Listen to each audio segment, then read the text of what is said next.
Hello, Tanya. I'm going to interview author Tawnya Torres to get her take on her book, Silent Discovery, which is a fascinating book, which you should really buy when it comes out. So it'd be really great if you could buy it. How are you today, Tanya? I'm doing very well. How are you? Good. Now, what is Adrian's primary problem with Amadeus? Because she's got a lot of problems with her, I understand, but what is her primary problem with her? So she resents Amadeus because she finds her to be a nuisance. Like Adrian has had several proposals. She wants to get married. She wants to get out of the castle away from her family, and she can't until Amadeus gets married. Oh, so the oldest has to get married first, right? Yeah. And that sticks in Adrian's craw, right? Yeah, and it seems to just like really like she's the second born. She's like I should have been firstborn. I feel like a lot of second born siblings kind of have that feeling. They do. That's really true. Now, what were the three tasks that had to be completed in Amadeus's favorite book? So the mercenary, he needs to kill 13 types of monsters. He needs like a reputation, like a name, Right? and he has to buy her a ring. 13, 13 monsters. That's quite a few, right? Yeah, I Wow. really like folklore, like different kinds of monsters, Right. and I was thinking about within this universe writing more stories including monsters. Oh, really? Now that's interesting. All right. Describe the many suitors that Amadeus's mother foisted upon you, if you would. So I imagine them like being like fat, old, baldy, kind of like sad little lopsided mustaches, just like not not very, very attractive men. And then the younger men maybe like would be like low status, but maybe Right? not so bad looking. But they want Amadeus for like lecherous reasons. Like they're like, ooh, I Uh, want someone who can't talk. And so that's either way, it's disturbing, yeah, it actually. looks There's someone good, that but want them because she can't talk. That's yeah. fairly disturbing, right? Yeah, so she's like, these ones are almost worse than the old guys. Right. Man, I tell you, God, Amadeus's mother really has it in for her, right? Now, I despise how you resemble him, but have no other trait of his, she says, right? It stings that I reach for my heart. Father, do you feel ashamed? I'm the one who is your spitting image. Don't worry, I dear. I'll find you somebody. Does Amadeus's mother really mean this, and why? um, so I think of it like that, Amadeus resembles the father that the mother was in love with, but she's also a difficult daughter to marry off. So it's like I feel like it's like she misses the father, but then also it just like this duality is really hard for her to regulate her emotions towards Amadeus. Yeah, her mother seems to be possessed of two different entirely emotions, right? Is that correct or Yeah, it's like she has like I feel like, like all moms want the best for their kids, but it's like that evil kind of narcissistic personality just like pushing out. okay. Now, who is the knight who is staring at Amadeus as she sat in her sacred garden? You never say, but I'm curious. So I thought of that one as the young knight that tries to protect her later on, like he's Right? kind of admiring her. Oh, the one who has the penalty for it, right? Yeah. God, what was I his guess penalty, kind by of like the the way? foreshadowing of like that he's kind of paying attention to her, and then that's why Right? he steps in front of her later on. I see. Now, I'm never going to get married, and it's all your fault. So says Adrian. And she seems to have some serious anger issues, right? Were those cued off of her mother, or does she harbor a grudge for another reason? I understand that she's a second daughter and wants to be the first, but was another reason, right? And you never show Adrian having a kind side, but does she? No, I like thought of Adrian as just being like really bullheaded, that she just wants what she wants. She doesn't really care about other people. Like she Right? doesn't have necessarily like the personality disorder, but she's Really? just like how some people are just they're just mean. And I kind of saw her as that kind of sister. Right. No kind side at all, right? No, like she's not even nice to the other sister. I think there's like a few scenes where it shows her kind of like dragging Margot around the castle, like you need to talk like this and you need to act like this. Like she just Really? like has like this vision of what the family should look like. I think she cues it off the mom, like wanting to look perfect, wanting the family to appear a certain Right. way. How does she treat Penelope, by the way, the other daughter? I think that she's kind of scared of Penelope because Penelope can obviously see kind of through the facade that the family's putting on. And Right? so she kind of avoids Penelope. Like in the few scenes where she sees Penelope, she kind of just like goes down the hall and doesn't want to engage with her, probably because she knows that Penelope would call out some of these things. And that's another reason why she doesn't like when Amadeus and Penelope start forming like a friendship because it feels threatening to Oh, her. I see. She's afraid of that union, right? Hmm. That they might communicate. Yeah, yeah, I see.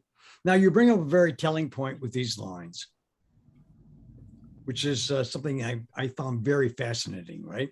Was father considerate to me because I was his daughter? Would he have treated me poorly if I were another commoner? His hair wasn't as frizzy and his roguishly handsome face seemed better equipped for the hundreds of freckles. Did my mother think he looked dirty? If she did, she never said it out loud. She speaks ill of my appearance, but I'm the one who resembles him. He had a mustache, but it wasn't wispy and lopsided like the men mother tries to marry me off to, right? I'm sure father would recoil at some of my suitors. He wouldn't let me be the wife of an ogre with the personality of a campus. I love that line. Yeah. How my I mother could a lot of cast me. disdain for these men. Yeah, really. How my mother could cast me to the wolves so easily since he isn't around brings a sickness in my stomach. Now, what was Amadeus's mother's relationship with her father? I found that very curious. So as heartless as Catherine may seem, I kind of thought of it like, even though it was like an arranged marriage, that she really loved Amadeus's father, and that he was like an empathetic kind of strong figure. And I feel like Right, it appealed to the narcissist in Catherine, like he'd always be like checking on her feelings, kind of giving her that daily dose of admiration, like, oh, you're so good. right, But because he's the king and he has all the status, really, she would have to be like kind of like subdued in some political decisions. Like she knows that she wouldn't have gotten to, like, now that she's the lone queen, she gets to do whatever she wants. But when he was around, she kind of had to be a little bit more demure. She couldn't just be as brash as right. she is now. Did she truly love him or was she I think that forced she into it? did. Like Right. it wasn't a arranged marriage, but that like, kind of like with Amadeus, where there's like the many different suitors, that she Right. chose him, liked him. Okay. Okay. Now, when her father died, what was Catherine's reaction? I would think that it would be kind of like obviously it's a really big trauma for the whole family, but I think for Catherine it's like the whole world fell apart because since like she needs that daily dose of admiration, she kind of needs someone to always be paying attention to her, and he was the one that was always Oh, there. right, right. But gone, I think that when it obliterated kind of like this image of her family, it took a toll on her self-esteem, and that's kind of why she also lashes out. That's I wondered why she lashes out at Adrian Amadeus because it seems like she's over the top, but it's really a self-esteem issue on her part, right? Yeah, and Because I think feeling really low all the time, like feeling right, really sad and empty. right. I think as queen, she would have something. She would have it all. I mean, but she really had a self-esteem issue, didn't she? And I think that also being like a woman in power, maybe she also doesn't feel like she can execute things as well as like the father did with the Oh, political decisions. Because she's so self-serving, it's really hard for her, I feel like, to see like the end game or like the long run of right, things. It's right. what I want right now. What is their relationship to Adrian, by the way? So I think that they're both like kind of catty and mean, like even to each other, I but that wondered like about that. that it kind of bonds them in a weird way. Like that they could be like, sometimes you see friends or sisters Right, where right, they're mean to each other, but they're like the best of friends at the same time. Like I kind of figured it'd be like a toxic friendship, like right, mother right. relationship, where they would be mean together to the other family members and the knights and the servants, but then they would also like probably be just as rude to each other, but recover more quickly than the other siblings. Okay. Do you think Adrian was Catherine's favorite, kind of most favorite person in the world after father died? I think that she like favored Adrian because she Right. resembles her most, kind of like personality and looks wise. She's a But I mirror think, image of her, wasn't she? yeah, like the blonde hair, the brown eyes, like kind of Right. taller, like a very foreboding kind of woman. But I think the favorite is Margot, just because she's the baby. I feel like Catherine's the kind of Right. like heartless person that would be like, this was my favorite now, but then like the new baby comes along and she's like, now the baby is my favorite. Now, you don't explore the relationship between Catherine and Penelope. What is that relationship? I think it's Because, kind of well, distant. actually, because honestly, Penelope dies in the book, right? Mhm. And Catherine doesn't seem that, she seems disturbed when the doctors tell her she's going to die. But when she actually dies, I wonder how she reacts. So, what was her relationship to her? I think that again, she's like afraid of Penelope because she's also smart enough to know that Penelope can Oh, the see through. mother is, right? Yeah, and So, like Penelope's also Adrian, she saw through him, right? Yep. mhm. And like as the neutral sibling, I think that like Catherine would know that Penelope's kind of playing both sides. Like, oh, she's being nice to me, but I also see her being nice to Oh, Amadeus, and I don't like that. okay. God, that's amazing, right? Now, Margot is Amadeus's younger sister who would Mhm. throw away everything to kiss the dear boy, right? The man she chose herself. That's a beautiful line, but I'm curious as to what is Margot's fate. So, I just saw Margot like living in the forest with the deer boy, kind of being Right? accepted by the other beast people. I actually have like another story that I was working on where Ah, Reed is actually walking through the forest one day and he sees Penelope and the deer boy, and they don't speak, but she has her baby and she like right. waves at him and smiles at him, and it's kind of like signals to him that she's okay. Right. That's fascinating, actually. Yeah. Because, I thought that line was beautiful, though. She'd throw away everything to kiss this dear boy, right? The man she chose for herself. I think that's wonderful. I mean, honestly, does Penelope long to choose someone for herself before she dies? I think that she does. Like she wants to sneak out and Right. kiss the coyote boy with go out with Penelope Yep. and Margot go out to kiss the boys together, but she gets too sick and can't go. So I think that she really wanted to, but she couldn't. Oh boy. I think that's that beautiful scene, right? Now, what does Amadeus dream of so poignantly? When she reads, she's like wants to experience like adventures, like go to different places, but Right. at night she dreams about a knight in all black and but she can't see his face. Oh, really? Now that's interesting, right? I wonder if she's that night is sort of a placeholder for her, right? I think so, almost like a kind of like a beacon of hope that someone holds on to. Like she like doesn't Right. know who it is, but she like holds out that this person might exist, or maybe they do exist. That's really cool, actually. I like it. Now, describe the scene, if you would, where Amadeus's mother screams at her, "How dare you?" What is she so angry about, really? And how does she really bruise her? So that's when I think that she spits at one of the suitors, and the queen finds it very embarrassing. So it's like Ah, she yeah, thinks that all these men are rejecting my daughter, but then it's like now my daughter, like that the guy said something really horrible to her, so that's why she right, spits at him. right. But no one really cares about Amadeus's feelings. They just care about how things look and the politics of things. And so you're like, now you're making me look bad. How it's going to be even like these rumors are going to go on about you, and now it's going to be even harder to marry you off. That sounds terrible. It does. I mean, God. All right. Does she really bruise her?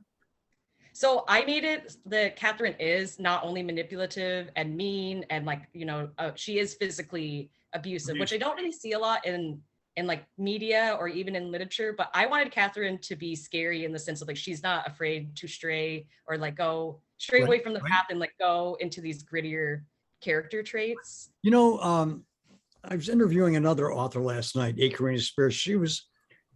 She's one of the readers. I had read your work to see if I'd publish it. And she said that something very interesting about your work, that in fairy tales, they normally tell the knight's point of view, right? They don't say how Rapunzel, for example, felt at all, right? They just explain how the knight feels about everything, right? And it's told from almost all stories are told about the knights, but yours is the first story that's about the princess. And I thought that was really fascinating. I mean, honestly, you get into the nits and grits of Amadeus's feelings and you present them in a very, very attractive way. I think that's good. So um, now Amadeus doubts the young knight who tells her, "You're pretty when you cry." I thought that was fascinating too, right? You never mention the knight's name, but he has a dramatic effect on Amadeus. Yet, why do you think she's filled with doubt? Because she doesn't think she's pretty, or she does think she's pretty, or I think that she feels like the knight is like almost like ridiculing her because she's sad. Like his compliment is sincere, but I think that so like she knows that Catherine and Adrian kind of like it when she's sad, so she feels like maybe he's making fun of her, like mocking her. But his right? compliment was sincere, and even though Penelope and Margot will tell Amadeus that she's beautiful and she deserves to be happy, she just doesn't really think that she's worthy. Like her confidence has just been so broken down. Amadeus is kind of conflicted by the whole thing, isn't she? Whether she's beautiful or not beautiful, she's very, very conflicted by this presentation to her. Like the one hand, her sisters are telling she's beautiful, but some of her sisters, and Adrian is telling her she's not beautiful. Her mother's telling her she's not beautiful, and I think that's a fascinating dynamic, don't you? Yeah, and just like almost like the kind of like almost like dysmorphia, like that everyone thought that the king was handsome. Even her mom thought that Right, the king was handsome. He had like the same hair, the same kind of skin, but yet she's like, maybe I don't wear it well. Maybe there's something wrong with me, but really it's something wrong with everyone else. They're all having right. self issues and like their own like personal problems, and they take it out on her, and she takes it very to heart. That was really like I took her maids. I viewed her maids in a very onerous way because sometimes her maids didn't respect her, right? Yeah, like because the mom and the older or other sister don't respect her, it's like it kind of opens up Amadeus to be kind of like ridiculed or attacked by anyone. Right, right. Now, describe, if you would, Adrian's confrontation scene beginning with, "I should kill you," right? I thought that was really dramatic. But afterward, Amadeus is saved from being alone by a mysterious knight. Is he the same one or a different knight? So spoiler alert, that one is Cade. He shows up 3 times in the Ah, beginning of Amadeus's story, okay, okay. and he just couldn't stand to see like that's I think the scene where Adrian is in the library and she's just like kind of like a Tasmanian devil going through the library, ruining all the books, like throwing them, Right, right. and it's really hurtful to Amadeus. And so he steps in, and then Especially when she starts out with saying, "I should kill you," right? yeah, That would be really, I've right? heard someone say this to each other more than once, but she really means it. Yeah, I was going to ask you, did she really mean it or not? But she does, doesn't she? Yeah, like I think most of us when we say it to like someone, we're like, I'm just like frustrated, but for her, she's like, I really like if I could get away with it, I would. It's odd, right? Now, Penelope longs to be in love, but what is to be her tragic fate in the storyline? So sadly, Penelope doesn't get to fall in love because she dies from illness, and I think it's really sad because she makes like this sisterly promise to Amadeus, like I promise I won't die until I meet the man you're supposed to marry, and it's Right. very tragic that she dies like the day before Cade gets there, and That's so what I was going to imagine. Amadeus is also sad that she's like I don't even have my sister to kind of like screen this person because she's like my sister said when she was having a fever dream that we would be happy, but like how do I know if she never meets him? Right. Did you think that Penelope met Kay before she died? No, I don't think so. Or like maybe like it would be like since he breaks into the castle that it's like Right. maybe he would have like an inkling that like this knight doesn't belong here, but Right. she wouldn't really know that it was him or like kind of why he was there. Oh, okay. I just hoped that Penelope would have met Kay beforehand, but I wasn't pinning my hopes on it exactly. But now there's an incredible line in your story. Nothing, I think this is a great line, by the way. A really, truly great line. Nothing is worth living for if it's not worth dying for. That was a beautiful, beautiful line. Now, explain what you meant by that. Can love make someone brave? I mean, the obvious answer is yes, but in what way? And how does Amadeus exemplify this? So I think that a lot of times, like love makes us so that maybe in situations where we would be a little more guarded, when we let our guard down, Right? or things we thought would be impossible, like I can't do this. a lot of times we won't do a thing for ourselves, but we'll do anything for one person. So it's like it kind of drives you to do Oh, I see. beyond your capabilities, maybe. Right. And then I think it makes her brave in the sense of, Adrian and the mother don't like Amadeus reaching out to Penelope and Margot, but because she loves them, she kind of goes against the social rules and Right. reaches out to them, even at the cost of like the sisters and the mom being mean to her. Wow, that's great. That's And I great. think that not like if you don't have anything that you would die for, then you probably don't have anything that you would live for either. If you think about it, it's like a lot of people Oh, say, like, that's true. live and die for my family. For some people, maybe it's a partner, or maybe it's a job, a pet, art. It could be anything for anyone. Well, But if that's you're not really willing to true, isn't die it? for it, are you even really living? Yeah, it's true. Did Amadeus, do you think, did she forget that nothing is worth living for if it's not worth dying for? When Penelope died, right? Did she forget that? When so soon afterwards she was introduced to Kay, right? And she forgot it all over again. Is that I think it's possible? like, yeah, like a lesson that you have to like learn over and over again. Yes, I think so too, right? I think so too. Now, let's see. Would you mind if I interview you again? Oh, no, I would love that. Good, good. All right. Well, this ends today's interview on a fascinating note. And I'll talk to you again, Tawnya, next weekend, right? All right, sounds great. All right. Bye bye.